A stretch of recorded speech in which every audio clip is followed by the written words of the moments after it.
E a primeira informação é sobre o Vasco. Cruz Maltino promete até a próxima semana a conclusão da contratação de um novo técnico. Vasco que busca um treinador desde a saída do Ramon Dias, já disse para vocês que o argentino vai cobrar na justiça o pagamento da multa rescisória que pode chegar a 30 milhões de reais. Quero falar agora sobre uma rodada quase perfeita para brasileiros na Libertadores e na Sul-Americana. Foram 10 vitórias em 12 jogos, as únicas exceções, o Flamengo que perdeu por 1-0 para o Palestino e o Fortaleza que tomou 4-1 do Potosí na Bolívia.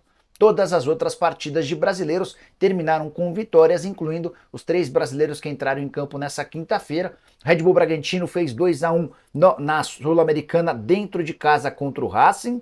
O Palmeiras enfiou 5-0 no Liverpool no Uruguai, enquanto o Fluminense com enorme dificuldade bateu Colo-Colo por 1-0 no Chile. Queria contar que dessas 10 vitórias de brasileiros, 5 foram por Libertadores, mais 5 pela Sul-Americana. Os brasileiros que venceram na Libertadores: o Atlético Mineiro fez 1-0 no Rosário Central na Argentina, Botafogo fez 2-1 na LDU em casa, o São Paulo fez 3-1 no Cobresal no Chile, Palmeiras fez 5-0 no Liverpool no Uruguai, enquanto o Fluminense fez 1-0 no Colo-Colo no Chile. Os brasileiros que venceram pela Sula: 2-0 para o Corinthians contra o Nacional do Paraguai, 3-0 para o Cruzeiro contra o Alianza na Colômbia, 5-1 para o Atlético Paranaense contra o Zuliano na Venezuela, teve também 3-0 do Cuiabá contra o Metropolitanos em Cuiabá, além da vitória por 2-1 do Red Bull que eu contei agora há pouco.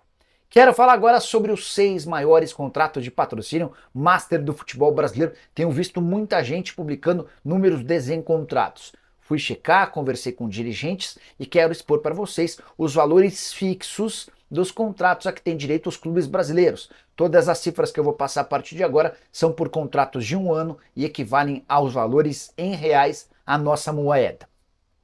Só para lembrar que nessa quinta-feira o Vasco apresentou a Betfair como sua nova patrocinadora master, maior contrato da história do Vasco, mas os 70 milhões de reais que foram divulgados só serão alcançados se o Vasco bater todas as metas esportivas que estão atreladas à conquista de título e classificação para a Libertadores da América. Bora aos números? O maior contrato patrocínio master do futebol brasileiro é do Corinthians. São 120 milhões de reais com a VaideBet. Segunda colocação para o Flamengo, 85 milhões de reais com a PixBet. No terceiro lugar aparece o São Paulo, 52 milhões de reais com a Superbet. Aqui uma parte, o Tricolor pode fazer seu contrato chegar até 75 milhões de reais com bônus atrelados a títulos. Quarto lugar com o Vasco da Gama, esse acordo com a Betfair de 47 milhões de reais fixos, podendo bater 70 milhões de reais com bônus, coloca o Cruz Maltino em quarto. Vale a lembrança de que o Vasco inicia a temporada com apenas 22 milhões de reais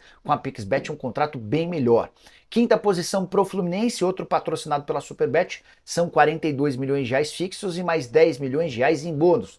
Nicola, mas e o Palmeiras? Não é correto, não é justo, não é certo você comparar um patrocínio master que envolve o peito e no máximo as costas com todas as propriedades do uniforme, como no contrato do Palmeiras com Crefisa e Fã. Os 81 milhões de reais que a Crefisa e a Fã pagam ao Palmeiras, isso equivale a todo o uniforme. E a gente está comparando apenas contrato de patrocínio master no peito e nas costas. Então, dá para dizer que dentro desse contrato de 81 milhões de reais por todas as plataformas, dá para fazer uma estimativa de uma receita com patrocínio no peito de 35 milhões de reais, que colocaria o Palmeiras na sexta colocação. E você, o que pensa sobre o tema? Use o espaço para comentário e avalie. Combinado?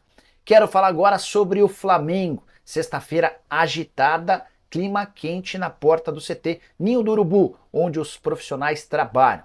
Cerca de 70 torcedores do Flamengo foram nessa sexta-feira à porta do CT e decidiram protestar de forma veemente. Nem o Arrascaeta, um dos principais jogadores do time, escapou de ser xingado enquanto chegava ao centro de treinamento no seu carro. Um cordão de isolamento formado por seguranças tenta impedir que os torcedores tenham contato e protestem de forma mais veemente contra os atletas e membros da comissão técnica. Inclusive o clima esquentou entre esses seguranças e os torcedores que queriam protestar e conversar com jogadores e membros da comissão. O Tite talvez tenha sido o principal alvo, com direito a faixas que cobram a sua demissão, embora valha a lembrança de que Rodolfo Landim e Marcos Braz também foram citados em faixas. O presidente e o homem forte do futebol do Fla não gozam de muito prestígio nesse momento com os torcedores rubro-negros. Só para arrematar, protestos que tem a ver com o péssimo momento do time, uma vitória nas últimas 6 partidas, vitória por 1-0 magra contra o Amazonas, time da Série B do Campeonato Brasileiro, confronto na Copa do Brasil. Ou o Flamengo começa a reagir contra o Corinthians nesse final de semana no Maracanã, ou a coisa vai ficar bastante ruim para o Tite, e esse protesto só serve para aumentar essa lenha na fogueira.